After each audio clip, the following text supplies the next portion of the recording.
مدوبین خانمی بی‌سواد است که در روستای جگدا در گجرات زندگی می کند. زندگیش ساده ولی با وقار است. روزگارش بهتر است و می خواهد به زنان الهام گردد که می خواهند زندگیشان را بهتر سازد. ماره مدوبین دیوان بیمو بروسه. بیا مینام برو. जुलाई महीना भरो बेन जुलाई महीना भरो न तो 5.5 નો ભરો એમ બહુ સરસ છે પછી 50 નો વીમો ભરીએ તો આપણે 12 મહિના થાય. 10 سال قبل مدوبین و خانوادهش امید نداشتند. هرچی تلاش می کردند تنها آنقدر به دست می آوردند تا چاره یک نانشان شود که با آن خود بچه ها و شوهرش زنده بودند. پارچه زمینی که داشتند آن هم در گرو رفته بود و این زمانی بود که مدوبین در حال قحطی و گرسنگی حتی ناامیدی به سر می برد. در سمت جنوب غرب ایالت سرسبز و شاداب کرالا که در حدود 2000 کیلومتر از ایالت گجرات فاصله دارد، در مرکز این ایالت تیرو آنندپورم روستای ماهیگیرانی وجود دارد که به نام بلیاتولی یاد می شود. روستایی است که در آنجا شرط زندگی می کند. شرط در کانتین مرکز بیماران سرطانی صلیب سرخ مصروف پخت پز است. شرط از صمیم قلب کار می کند و زندگی خود را توسط این کار پرصداقت سر و صورت بخشیده است. فقط 3 سال قبل او از پلیس می ترسید، زیرا که در آن وقت او دست به کار تقطیر ایریک می زد و این کاری بود که اکثر زنان این روستای ماهیگیر بر آن مصروف بودند. اما باید گفت که به چی سان این دو خانم توانستند این شیوه از زندگی خود را عوض کنند.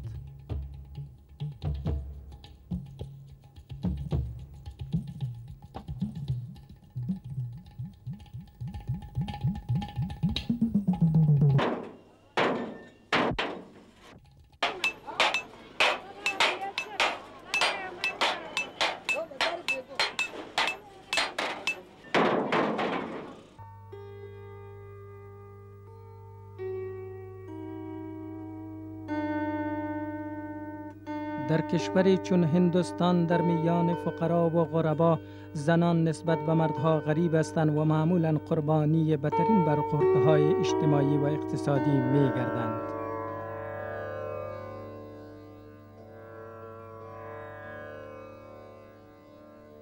در عین وقت آنها اند که منبع و تمویل کننده خانواده های خود نیز هستند.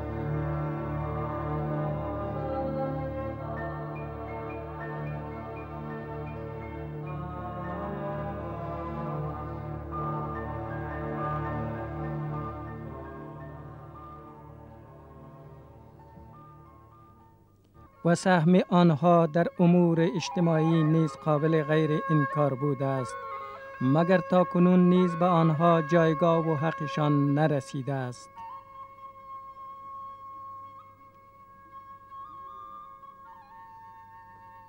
در مقابل این تهدید یگانه مؤسسه و مرجعی که در تشکیل زنان سهم می‌گیرند آن عبارت از انجمن تدارک کار و بیشه برای زنان است که به نام ساده سوا معروف شده است.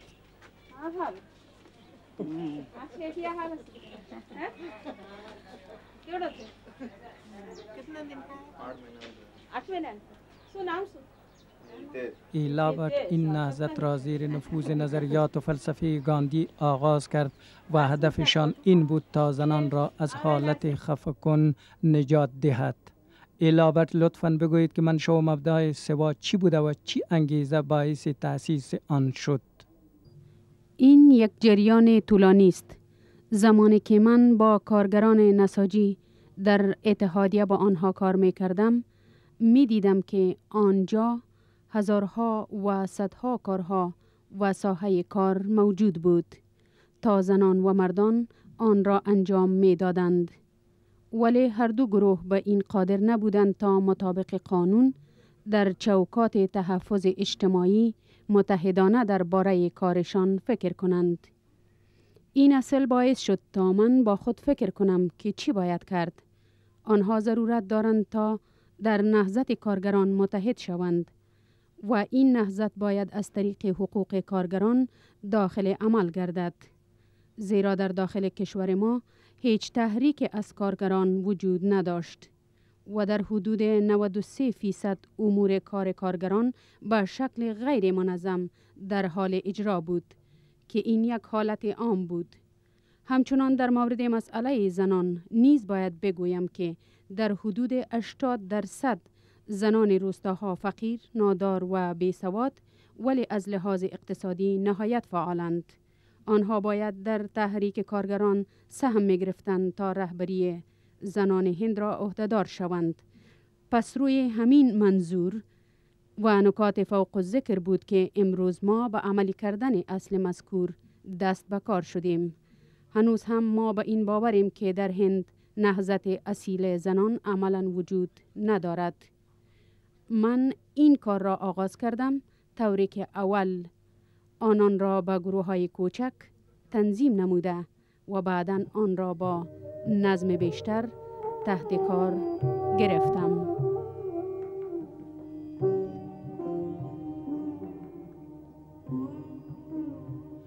فلسفه عدم تشدد گاندی در بسیاری موارد اجتماعی آن به حیث ایده الهام دهنده به کار رفته است. سوا نیز نه تنها به شکل یک تنظیم به وجود آمده است بلکه امروز به یک جنبش مکمل تبدیل شده است.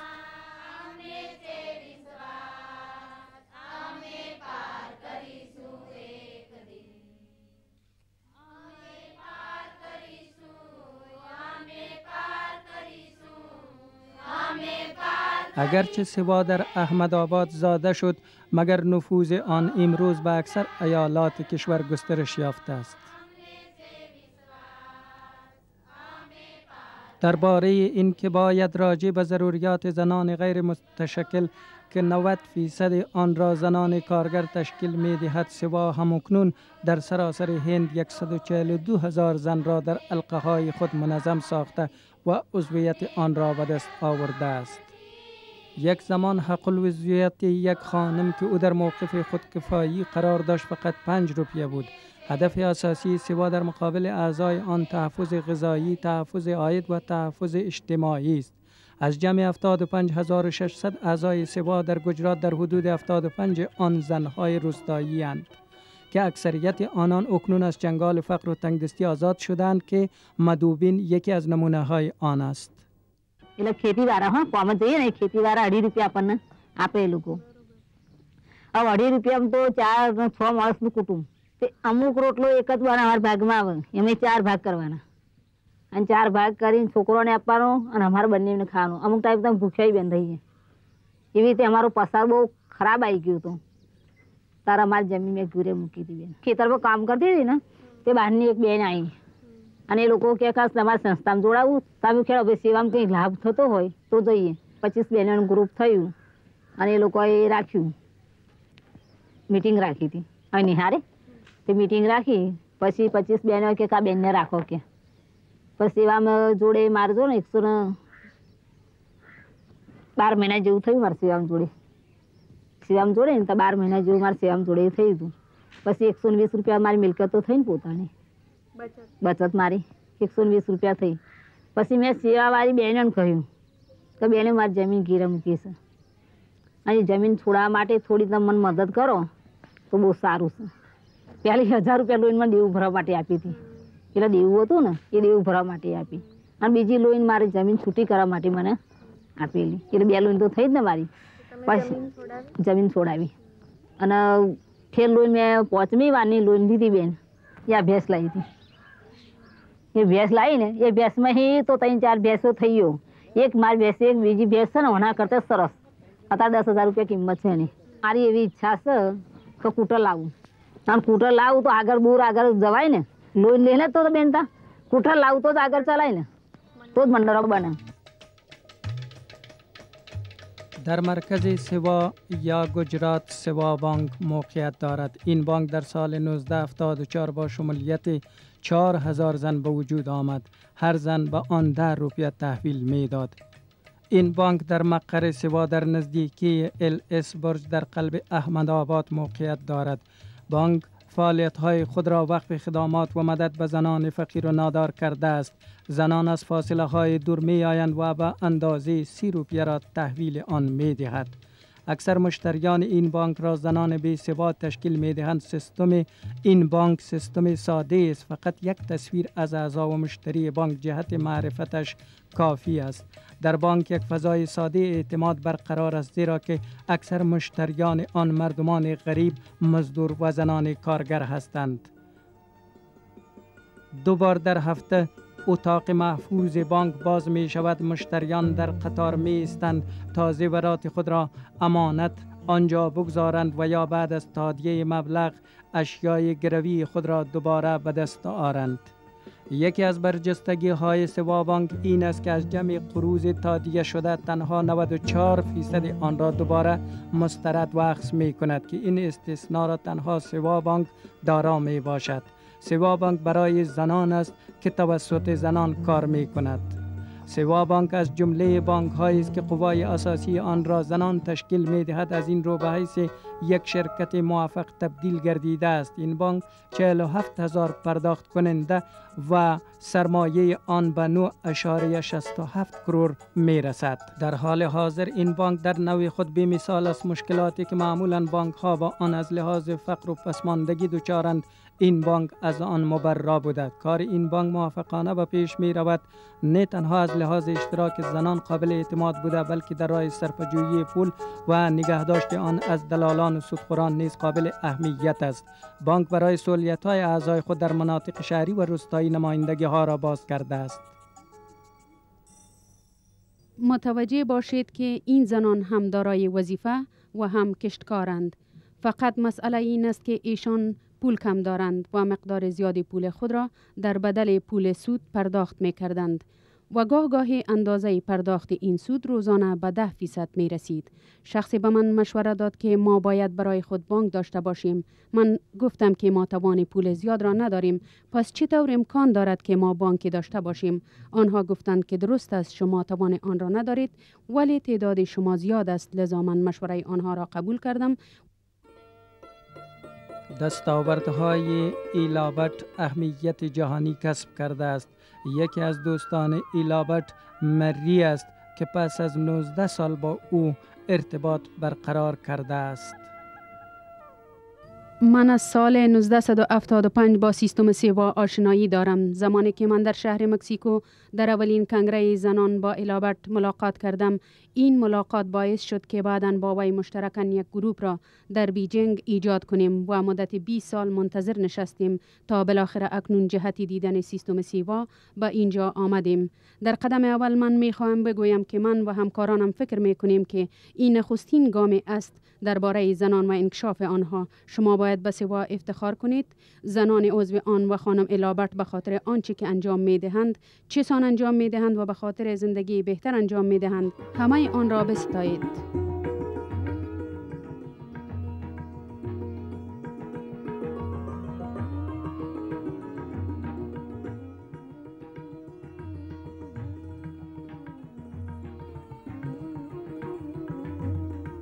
سوا اگرچه با استقبال تام مواجه شده است، مگر سال 1995 در زندگی سوا از اهمیت خاص برخوردار است.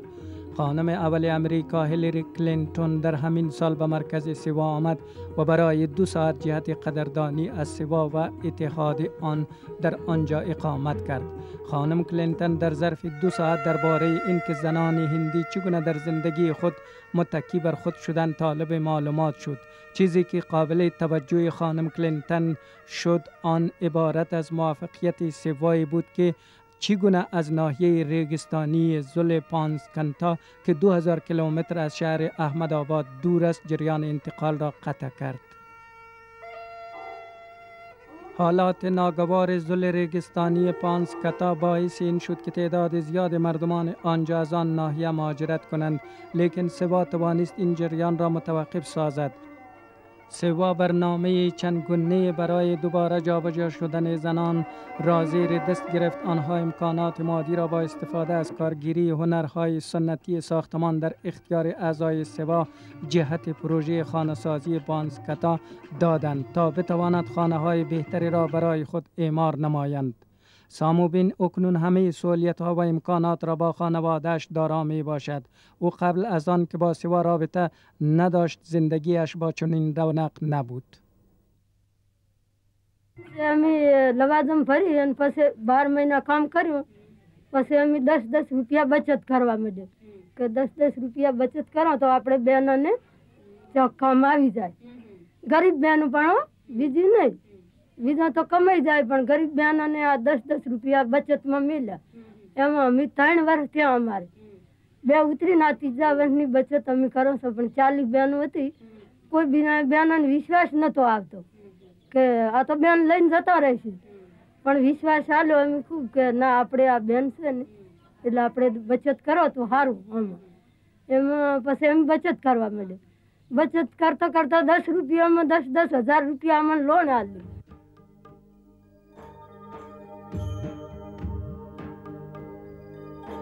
در روستای نزدیک بترانا سوا به تنظیم قوت زنان پرداخت. به آن زنانی که وظیفه نداشتند و هم از لحاظ اقتصادی بی بنیاد بودند. سوا برایشان مواد خام را تهیه دید. زنان به آموزش هنر پرداختند. اکنون همه آنها مصروف بافندگی و دیزاین کاری هستند. اموال تهیه شدهشان در شهر احمدآباد به فروش می رسانند و مالیات سالانه صنایع دستی بانسکرافت بیشتر از امپریوم دولتی آن آستان است.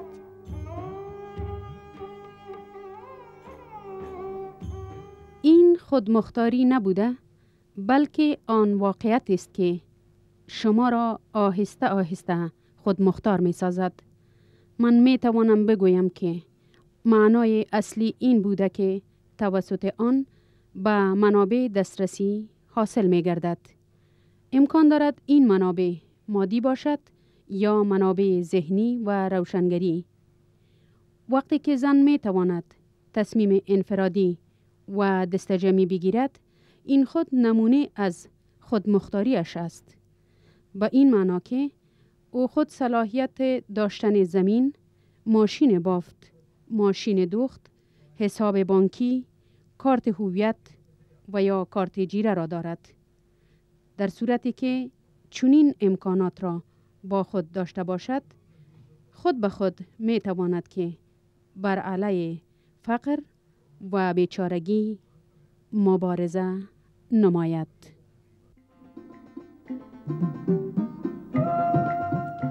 همه مراکز سوا در ایالات مختلف همانند خواهرانند و آزادانه کار می کنند.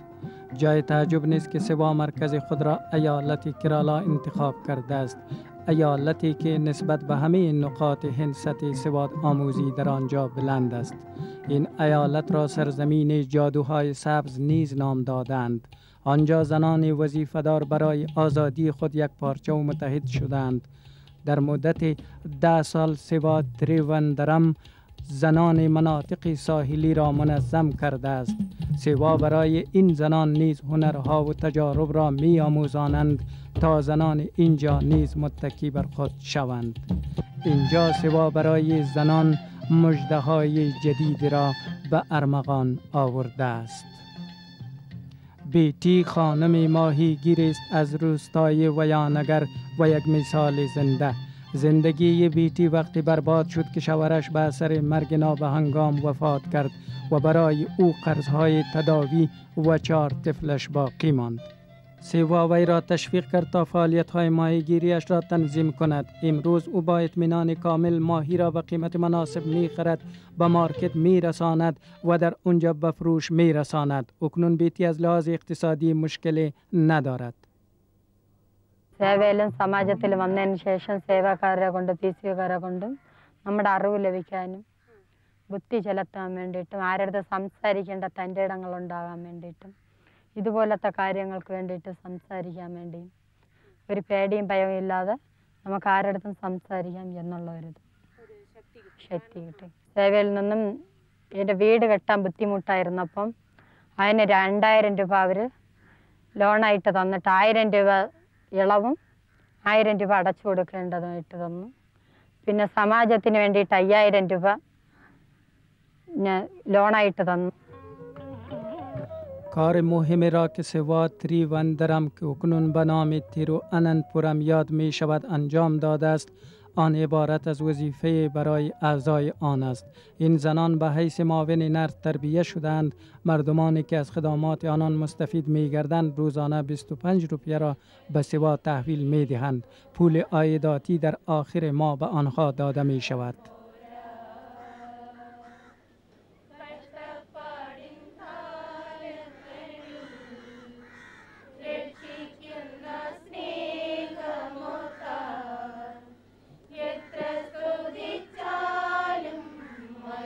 سیوا اعضای خود را تشویق می کند تا در برنامه پسنداز شرکت جویند تا آنها بتوانند برای اعمار خانه هایشان قرضه بگیرند و یا از پروگرام 7 روستای سیوا مستفید گردند.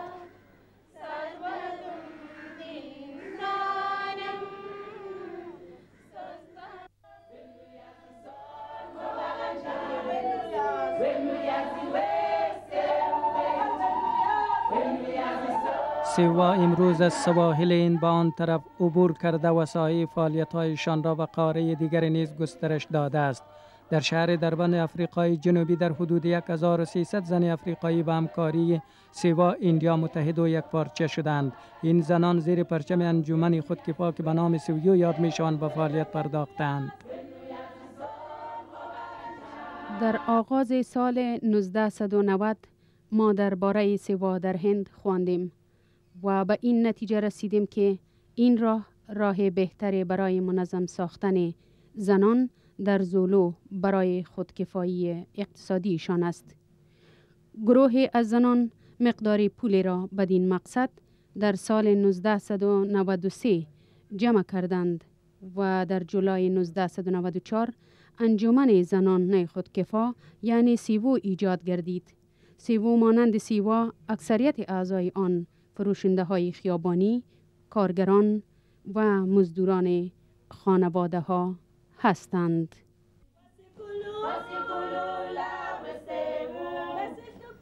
در اولین کنفرانس سیویو که در جولای 1995 دایر گردید 65 نماینده زن از 18 گروه افریقای جنوبی اشتراک کردند. همان طوری که سیوا زندگی زنان هند را با تغییرات مواجه کرده است، به همین سان سیویو توانسته زندگی زنان ژولو را در افریقای جنوبی چهره دیگر دهند. زنان آنجا امروز مصروف فروش دواهای سنتی هستند.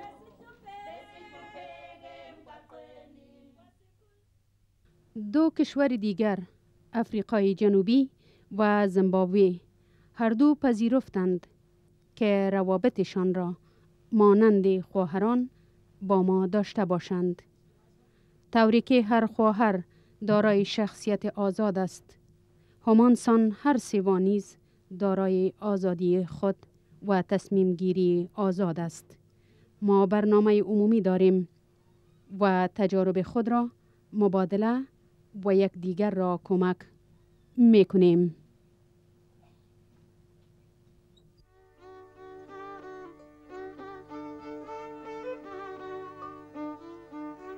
از آن جایی که ایلابرت در امور خود از فلسفه گاندی متاثر و اساس اصولش را برای سیوا انتخاب کرده است، به همین سان سیویو نیز فلسفه گاندی را که مدت مدیدی در آن کشور بود به خود گرفته است.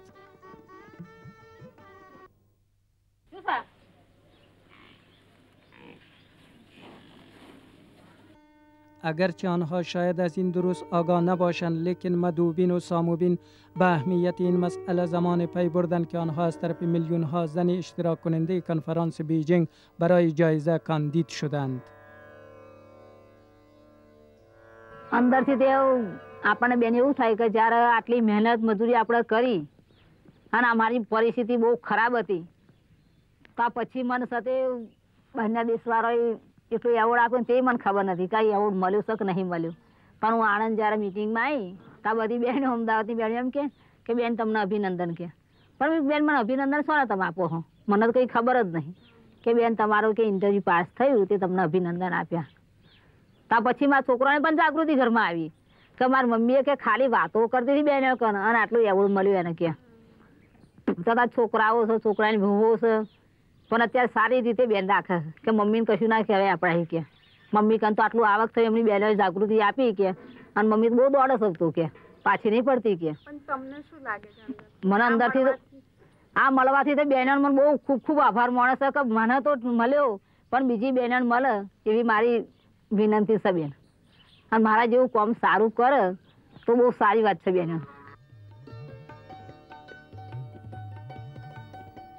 RBT شالت و هزاران عضو سیوا درک کردند که آنها نه تنها مادر و خواهر و دختر کسی اند، بلکه آنها از جمله بزرگترین سهم گیرندگان در ارتقای اقتصاد ملی کشورند. آنان اکثریت خاموشی بودند که تصمیمشان سیوا را صدا و سیما بخشید.